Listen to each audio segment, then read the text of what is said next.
தேவனே நான் ஓமதண்டையில் இன்னும் நெருங்கி சேர்வதே என் ஆவல் பூமியில். லூக்கா சுவிசேஷம் 12ஆம் அதிகாரம் 57-58 வசனங்கள். நியாயம் இன்னதென்று நீங்களே தீர்மானியாமல் இருக்கிறது என்ன? உனக்கு எதிராளியானவன் உன்னை அதிகாரியினிடத்திற்கு கொண்டு போகிற போது வழியிலே தானே அவனிடத்திலிருந்து விடுதலையாகும்படி பிரயாசப்படு. இல்லாவிட்டால் அவன் உன்னை நியாயாதிபதிக்கு முன்பாக கொண்டு போவான்.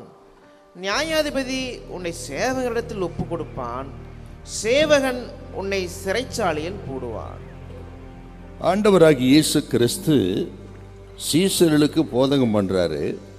அப்படியே இப்போ திரும்பி ஜனங்களோடு பேசுறாருங்க. அப்படி பேசும் பொழுது தான் மிக முக்கியமான ஒரு கருத்தை ஜனங்கள் மத்தியில் ஆழமாய் கர்த்தர் பதிவு செய்கிறார். பிரயாசப்படுங்கள் அப்படின்னா விடுதலையாகும்படி பிரயாசப்படுங்கள் அப்படின்னு அர்த்தம்.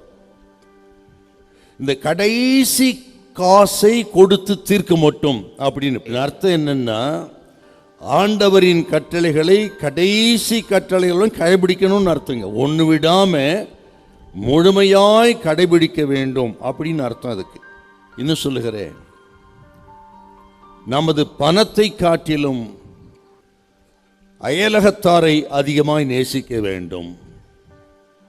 நமது பணத்தை காட்டிலும் எதிராளி அதிகமாய் நேசிக்க வேண்டும்.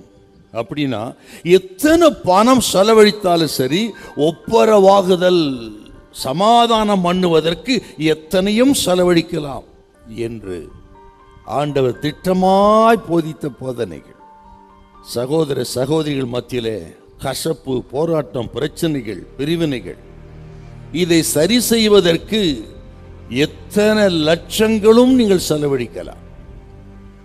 ஒப்புரவாகுதல் அதுதாங்க முக்கியம். தேவனோடும் மனுஷனோடும் ஒப்புரவாகுவது தான் ரொம்ப முக்கியம். அதுக்கு எவ்வளவோ நீங்க செலவழிக்கலாம், எவ்வளவும் நஷ்டப்படலாம். பவுல் எழுதுவாருங்க, நீங்கள் ஏன் கொஞ்சம் அநியாயத்தை சகிக்க கூடாது இல்லைங்களா? ஒரு இன்ச்சு அவன் உள்ள வந்துட்டா அடிதடி, கோர்ட்டு கேஸு இல்லைங்களா? ஒரு வார்த்தை வித்தியாசமா பேசிட்டா 10 வார்த்தை திருப்பி அடிக்கிறோம்.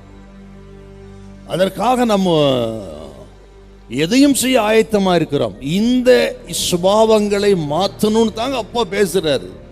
இதெல்லாம் இருக்குதா இல்லையா இன்னைக்கு விசுவாசிகள் மத்தியில? தேவ பிள்ளைகளே, நம்ம சுற்றி இருக்கிற மக்கள் நம்மை பார்க்கிறார்கள். ஆக கொஞ்சம் அநியாயத்தை ஏன் சகிக்க கூடாது? நம்ம விசுவாசியை தான். ஆனால் அடுத்தவரோட உறவு நமக்கு எப்படி இருக்குங்க? நமது பர்சனல் லைஃப் எப்படி இருக்குது? அதை கொஞ்சம் ஆராய்ச்சி பார்க்கணுங்க நம்ம. ஆகவே இந்த நாளிலே தேவனோடும் மனிதனோடு உள்ள உறவை நம்ம சரிப்படுத்த உங்களை பரிசுத்தப்படுத்திக் கொள்ளுங்கள். ஒன்றுக்கும் கவலைப்படாதீங்க. உங்கள் ஜெபமெல்லாம் கேட்கப்படும். எல்லாவற்றையும் கர்த்தர் தருவார். ஹல்லேலூயா, ஹல்லேலூயா.